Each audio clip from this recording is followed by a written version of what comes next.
building a network within LinkedIn is a crucial part for every business, being a great way to build a community of interested prospects for your ideal target audience. But how does a company go about doing this in 2025? I'm Ollie, Toby, Harry, and Mikey, and this is the LinkedIn Outreach Guys. Subscribe to the podcast and make sure if you like this sort of content, you come back and see us again. You remembered interest this time? I got all your names right. Yeah, nice. Yeah. Smashed it. So, building relationships and networking. How do you turn a LinkedIn connection into real business relationships? Toby, probably jump straight to you guys and Harry. How do you turn a LinkedIn connection into real business? Well, there's two ways. Obviously, direct message for quick response, but there's also nurturing where you post content regularly to them to come to you, which will create intent leads. You can obviously send outreach messages to people, which is our bread and butter, and doing that at scale is the best way to do it in volume if you've got mass market. Then you can obviously do posts, they get engagement, and then you can reach out to people that have engaged with your post, which is obviously intent outreach, where you go to people based on what they've engaged with. Aside from that, you can keep on posting, and sometimes people will contact you just via DM because they've seen your posts, etc.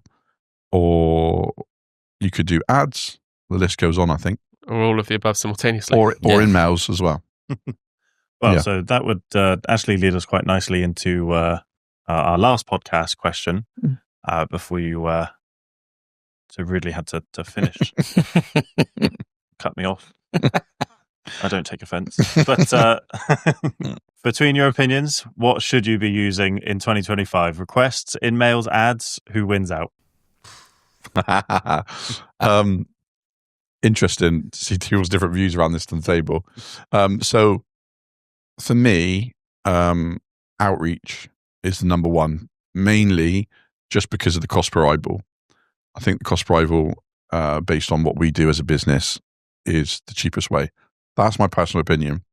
So that's obviously outreach. Then you've got obviously ads and in-mails. Interested to see Mikey's take on this, because obviously he sits in a different space to us, outreach versus ads. Also, in-mails, to be honest with you, most of the time we're not very pro in-mails because we think the cost per eyeball is quite heavy. We do have a certain thing at the minute which won't be around for long, to be honest, because it's a bit of guerrilla marketing, to be honest, where we can do around an in-mail for around 25 pence, which is dramatically cheaper than the going rate for a scalable in-mail, which is roughly around $10. Yeah, $10, yeah. So it's dramatically cheaper. So normally we don't recommend them because we don't think the cost per eyeball is worth it over scaled outreach. Ads, personally, this is me, I'm not speaking for the Lead Lab, my personal opinion on the ads is that on LinkedIn side of things, the cost per acquisition is higher. Why I think that is, I think because it's often driven by their targeting based on Sales Navigator. And Sales Navigator, as discussed in our last podcast, is great, but has its imperfections when doing mass. So that's my vote. Day-to-day outreach at scale is the number one. Obviously, that's what we do as a business. We massively believe in it. In-mails, not normally, but there is something that's an opportunity at the minute, which you might want, if you're interested to discuss, feel free to put the links below and book in with us, and how we can get you getting in-mails for 25p when you normally pay $10 on LinkedIn. And ads, really, again, not my background, so not my belief system. Belief system. That's not where I put my money, but interested to take Mikey's take on the other side of the spectrum from those three, basically. I'll say in an ideal world, I would go for a rich mix of everything. So you're obviously your outreach on mass and things like that, but then obviously with especially with ads, you can even do it sequentially where you're trying to engage people with, it might be a downloadable how-to guide or a white paper, something that's going to add value to them and they're going to engage with. I think hitting people with multiple different mediums or formats is the way to go about it, because you think about it, like with your outreach or whatever, or with an email, you might not get an instant response, but then they get an ad from you, which gives them value, whether it's content, whether it's a video, whether it's something else, an offer, which then may not force them, then get them to respond to, a direct message or whatever. So, yeah, if budget allows, and in an ideal world, I would always have a nice little ecosystem, a nice little mix of everything, personally. So what you're saying is, if the budget is like what's the story about the baby where the parents have to decide whose baby it is, and then they have to... I want to say it's like... I thought you'd know this, because I don't. I know the story, but it's a Christian story. It's like King Herod or King Solomon. Yeah, two subjects came to him. Yeah. So let's pretend, to remind people of this story, there's two parents, there's a child, no one knows who owns the child, but they both say they own them. Now, one parent says, "Oh, I'll take the child." Mm-hmm. The other one says, "Oh, no, I'll take the child." And they say, "Okay, well, hang on, it's my child." And then one person says, "We'll split it in half, and you have half the child and I'll have the other half." And one says, no, you can have him. I don't want my child split in half. So if the budget is the child, what you're saying is split the budget. I'm saying I want my child all on one or two things. I'm not necessarily saying split. I'm saying have a bigger budget so that we can do everything. No, joking aside, there is a lot of value in multiple touch points, isn't there? 100%. Yeah, and also maybe in emails, and you're not getting video content to them as well, which obviously ads has massive power over compared to the other two. I mean, you can send video content inside outreach, which we do actually, but it's case dependent, isn't it? All this stuff, it's all dependent on the client and what they're trying to achieve. Yeah. And again, as you know, we've spoken quite a lot, even on the last podcast, about changing behaviours of users, and I think that's why it's important to get a mix. You're not going to appeal to everyone with just an outreach message or just an email or just an ad. You've got to, for me, it'd be a bit more like spread betting, basically. In my opinion. And bigger businesses would work like that. Yeah, absolutely. Yeah. And it will work for, especially if you are a bigger business with bigger budgets, do it. Well, I mean, no difference in some clients I've worked with before that have gone on to be £50 million turnover businesses. The head of those companies would talk to me about marketing pillars. They say, if you're going to grow a big business, you can't be reliant on one channel. Exactly. You need to build marketing pillars underneath it to make it a strong business. Exactly. And of course, like, you don't want to be throwing money down the drain or whatever. You've got to look at what is working. If there is something that clearly isn't providing, whether it's leads or there's no return on advertising spend or return on investment, understandably, you're going to look at culling it. But certainly if you were starting off, decided to put budget towards LinkedIn, give it a try, do everything and see what works, see what sticks, see what doesn't, and go from there. Just optimize. Okay. So what's the follow-up strategy for when someone doesn't respond to one of the first messages?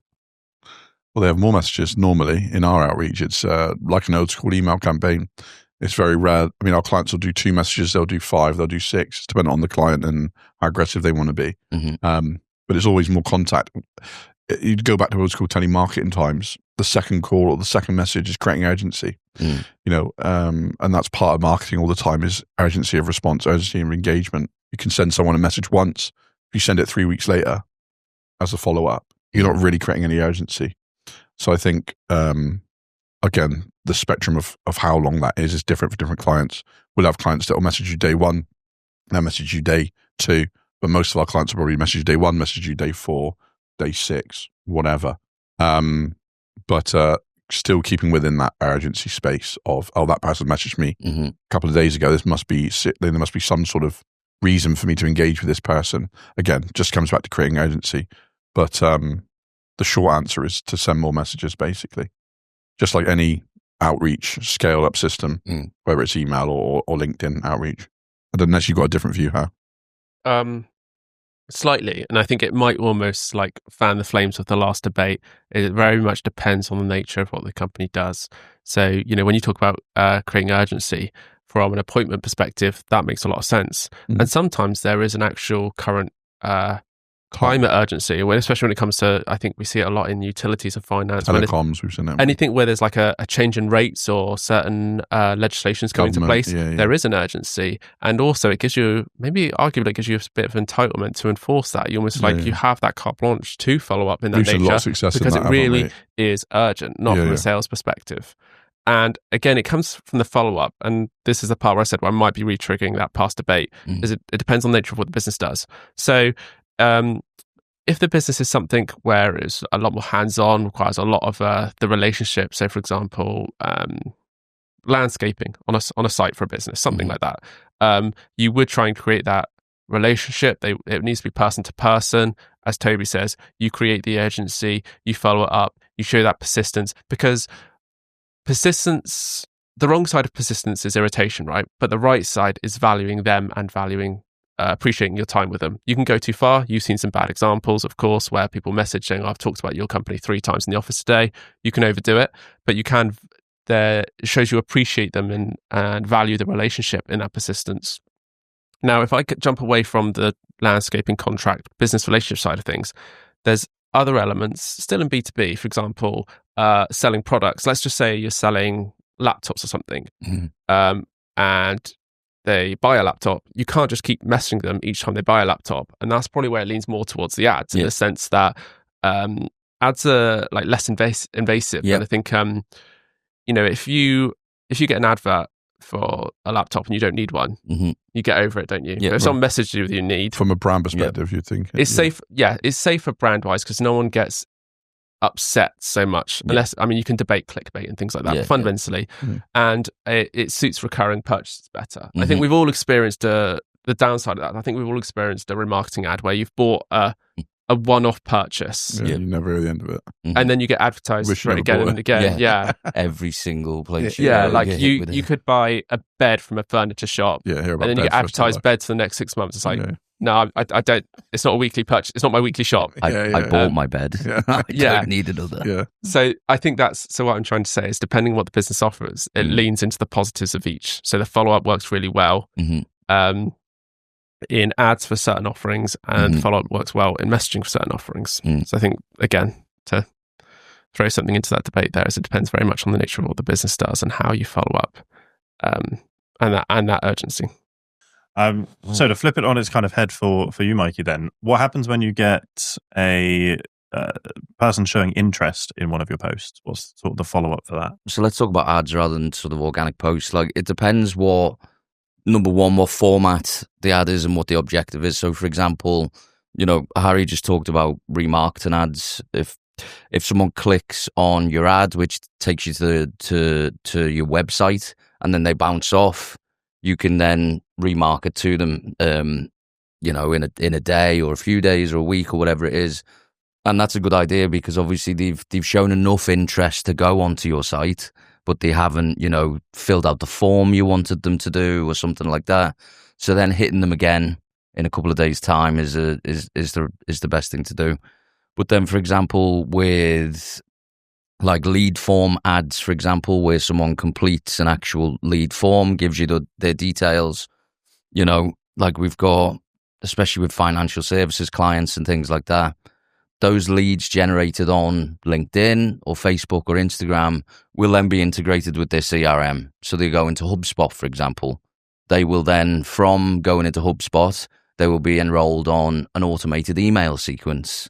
And then within the steps of that automated email sequence, there'll also be a cold outreach phone call, a task to do, a direct LinkedIn message. So, yeah, again, it depends on ad formats, but also on, as Harry said, like the client's business and what they offer to sort of tailor make that follow up process, basically.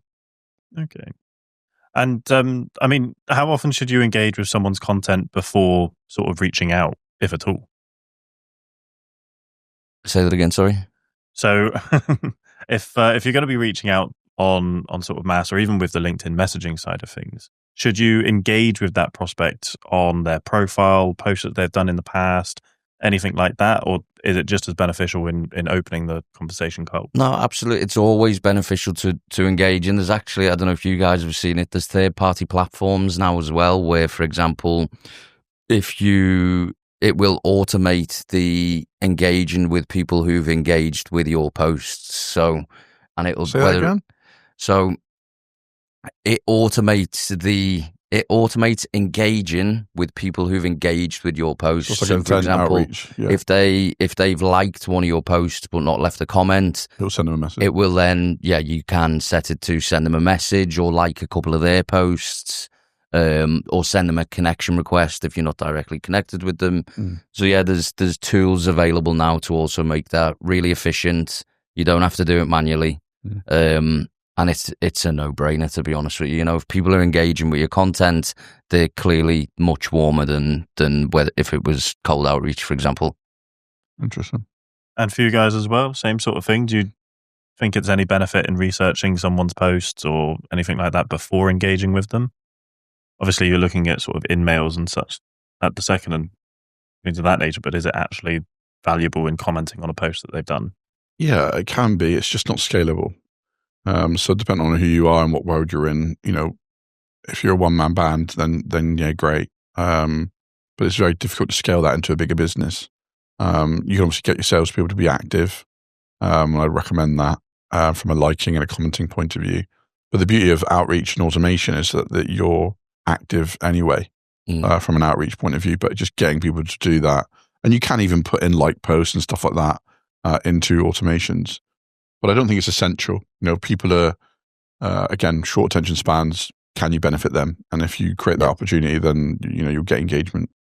I think almost like the best thing about any automation for any channel, any approach is, as you mentioned, it's about efficiency and scalability. The worst thing automation can do is look like automation. Yep. And so you mentioned those tools with engagement. I'm sure we've all seen some ads and you see like the same comment, reply to every comment, and then you know it's automated and you disengage, right? Yeah. And it's the exact same thing with outreach. And, you know, you mentioned about interest. We've talked about personalization of messages and things like that, that if you try and overreach with the automation, you can trip up on it. You mentioned about liking posts. A really common one I've seen is there's a lot of tools out there which will automatically like the last 3 posts. Sounds like a great idea, but not when the last 3 posts were in 2017. That's the issue. Yeah. Like automation is convenient, and it's that typical drawback of convenience. It's the same principle of like the AI customization of a first message, isn't it? Or they do a report, or they read something on your page, like you say, was 2207 or whatever, and respond to it because it's the most recent because they haven't posted for ages, or they see what school you went to. I know I've probably spoken about this podcast before, but it always bothers me. Like, again, it doesn't work yet, I don't think, from what we've seen. We've done it, haven't we?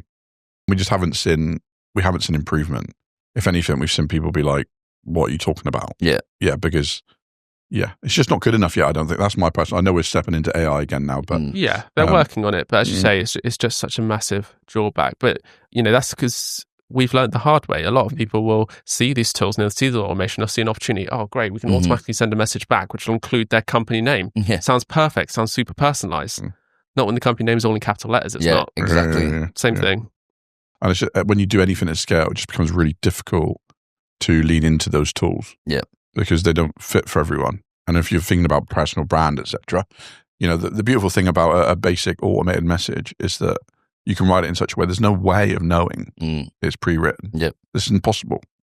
But when you start doing stuff like that, it's like no one in their right mind would say, "Oh, I saw you went to Westex High School." Like, they just wouldn't do it. I had one recently where they'd obviously got the company name data tag mixed up with my like education one or something, because instead of saying the company name, it's school Leeds Beckett University. I know, but I do try to caveat with this because we see this with our classes as marketers. Does a consumer see it the same way? And I find it very difficult to look past that, because I see it and I'm like, wow, like I literally see it. Wow. But I'd be interested to do some research on what people, you know, an MD of whatever company or whatever, how they feel about that. It just, to me, is very transparently automation, which I think is going to be worse for a brand. Talk about one of my pet hates of insulting intelligence. And as soon as you're doing that, as soon as you're trying to put bespoke automation in, you're massively insulting intelligence, because, I'm meant to believe that you saw what school I went to and want to comment on that in your first message, which is like, it's just a big... It's a big, you know, it's a big thing where it's like, well, hang on, who do you think you're speaking to it? But I'm not the smartest bloke in the world, but I also realised that you haven't gone to my school. Yeah. Do you know what I mean? And seen my background and message. It's the last thing you would mention. If I was going to cold message someone manually myself, I'd go, "Oh, what high school did you go to?" Which wouldn't be my first thing. Do you know what I mean? Yeah, I think that's fair to say. And I think you're right that, as we sit in these chairs, we're probably more cynical and maybe more sensitive to most. But ultimately, there's still two interpretations and neither of them are good. If you receive an automated message, an automated comment, direct message, whatever it is, and for example, they get the tags wrong or your company name's in capital letters, if you're a cynic, you'll think you got your merge tags wrong. If you don't know what's going on, you think, oh, you're just not paying attention, you're lazy. Either way is a bad interpretation, whether you're aware of what's going on or not. So, like a lot of things, it's always the cost of convenience. But I think it doesn't matter how much in the know you are, it still leaves a very bad impression when you get the basics, like someone's name or a company name. Especially when what we do as well, you're sort of leaning to personal brands, aren't you? Because obviously we don't really send outreach messages from companies. They're coming from people. And so like for a person to be like, oh, that AI is going to have create the first line based on their page. It's like, wow, we got clients that would physically run to the hills if we started telling them that we're doing that.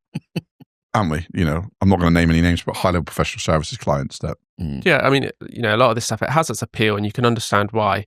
And, sometimes you just learn from your own mistakes and hopefully other people will learn from ours. And the reality is we see this stuff, it looks great. And we tried it and we tried it because it looks great. And now we've learned and hopefully other people will learn from what we've tried and what doesn't work. And like I said, hopefully when it improves, we'll be the first people on it. Yeah. Oh, is there any prior work that you do with an audience before running a campaign? As in determining the target audience from a data perspective? Yeah, I mean, from any aspect.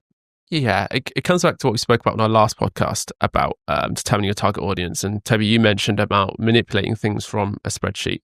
It's always worth that once over. Sometimes it's quite objective in the sense that, okay, that's not quite the right company for me. I work with them already. I'll take them out.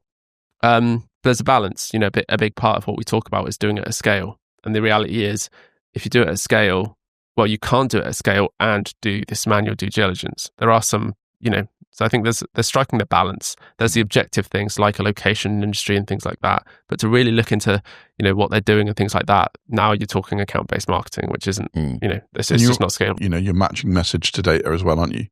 Because you what are they trying to push, etc. And actually that then feeds into your data decisions. Yes. I.e. certain job titles. So they might have multiple products, for example. Yeah, know your audience. And just sometimes I think we say this and it sounds more obvious than it is. And sometimes I can't remember what it's called, Occam's razor maybe. But it is this obvious. It's just write to the person you're writing to. And sometimes it's generalization. Okay, these are all people who are directors in a certain space or they'll have one job role. But even so, just write to that audience. Write to them. And slightly off topic, but one of the shorthand things I say is write to them. Don't tell them what you do. Tell them what they get. Yeah, I understand. Yeah, that is the best script. That's it. Yeah, so in a way, it can be quite simple, but it's very easy to forget. And we've talked about this in a lot of podcasts. But just know who you're talking to. When clients come to you and they want a list, we've done this, we do that, we do that, and you 3 paragraphs in and you haven't done anything for the end user. But as you're kind of like, I think you're referring to earlier, is yes, you could chop up as certain pieces will be certain for certain audiences. So, you could take a target audience, you could have multiple target audiences and write slightly different messaging for each of them to be apparently personalized as opposed to using merge tags, as we mentioned earlier. Cool. It's interesting to say because sometimes you do it in everything. Like even when I do demos for the platform, about half an hour long meeting. Most of that time is going to be spent just showcasing everything off. Every now and again, you'll get one prospect that comes through who will spend 25 minutes telling me what it is they do. Yeah. Every product, every service, everything they've ever sold in any other sector with the results that have come back through from that. So, well, it's lovely information to have, but now we're going to need another hour. Yeah. to get down to it. I know that we were going to in this podcast discuss posting, mistakes to make and stuff like that. Is that? It was a later question, but we can jump to it now if you like. Yeah, I'm just aware of time. That's all. So I was going to ask you what the common mistakes in posting that you see people actually making. Yeah, well, good that you ask. Because I've been on a couple of events recently as we do research for our constantly doing stuff for ourselves and learning as you do from other people. And one thing that's been highlighted to me really recently for posting and this isn't necessarily outreach messaging, this is just literally when you're going to post, you need to break posts, and it'd be interesting to get your take on this because it's much more your world than ours, is that you need to think of posts as two separate entities when you're creating that post. And again, tell me if I'm right here, Harry, because you've seen the same thing I have, where you have creation of what they call the hook, i.e. the part of the message that's going to get people to respond quickly, i.e. the first message. And this might actually align with outreach because there's similar principles. And then after that, after you've got the hook, but you've also then got the viral content after that. But at the moment, people go and create posts and they think, I'm going to go create a post as one entity rather than thinking as hook and then content, which I think is one of the biggest learnings we've got in the last 3 to 6 months from post point of view. And so anyone doing posts out there, I think this is a great thing for our viewership because this can be for anyone. You can be a one-man band doing it. You can be our biggest client. I found that as a really great nugget of valuable information for posting, because if you think about it like that, and obviously you can go out there and ask Google, ask people like us, ask AI how to do that and how to create those moments. But if you start thinking about it in that sense, I think it's a really good way because people don't. They think about it as I did 6 months ago, 3 months ago, whatever it was. A post was a post. I never thought that as two sections to a thing. So if I'm right in thinking of it, do you mean the message, the title, the subject being the hook, and then let's just say it's 100. No, let's say it's 100 characters. Let's say there's no video, there's no thing. There could be video, but just from a general written post point of view, you would think about that as 100 characters. What they're saying, and I totally makes sense to me, and they've got stats to prove it, is actually it's not one post. It's, and I'm making up numbers here, but it's 10 characters hook, 90 characters post. And that might be all in one message, whatever. But it's getting the mindset of creating content in that way to maximize how LinkedIn engage with it and how it pushes it. Because that's the biggest challenge I think content writers have, is getting people to see it. They write something and no one engages with it, doesn't move or whatever. But those hooks is what get it to travel. And I just thought that was a really interesting, valuable bit of information that I learned recently that I instantly believed in and got. And they obviously had numbers to back it up from a statistic point of view of how many engagements they got and how much LinkedIn pushed it from the algorithm point of view. But yeah, I mean, there's a whole vast of detail in that we can obviously go through in a demo. But that, I don't know, I'm interested to get your take because that obviously that was LinkedIn, but I guess those rules apply across all posts. Yeah, absolutely. I think one of the biggest, even today, one of the biggest mistakes I still see on LinkedIn is people focused, or brands or businesses focus too much on just the posting because it's all, they know they need to do social media. They've set a KPI of 3 to 4 posts a week or whatever it is, and then they've come up with a little content calendar or whatever to then fill that. But what they're not thinking about, or they're not being audience obsessed enough. They're not thinking about, okay, we're going to do a post on this. It's going to be this subject. Are the audience actually going to want to read this post? Is it going to engage people? And then even down to, so for example, and we've talked about this in the past, if you're looking at if your target audience is C-suite or directors, they're going to be time poor. So they're not going to get a chance to watch a 5-minute video. They're not going to get a chance to read a 100-page white paper, but they might like, a nice little infographic that takes them 10 seconds to understand. But yes, still I see on LinkedIn today, and you look and I can understand what the business does, and I think there's no wonder you've got, 1 engagement on here and absolutely 0 comments. It's because not valuable to anyone. It's completely, you're talking about, people targeting C-suite and having reams and reams of copy, no decent visuals. It's completely nonsensical to me. It's not thought through, and they may as well basically not do it. It comes from the pressure of a marketing team in a bigger business like that, having to do something, and they're like, it does. Yeah.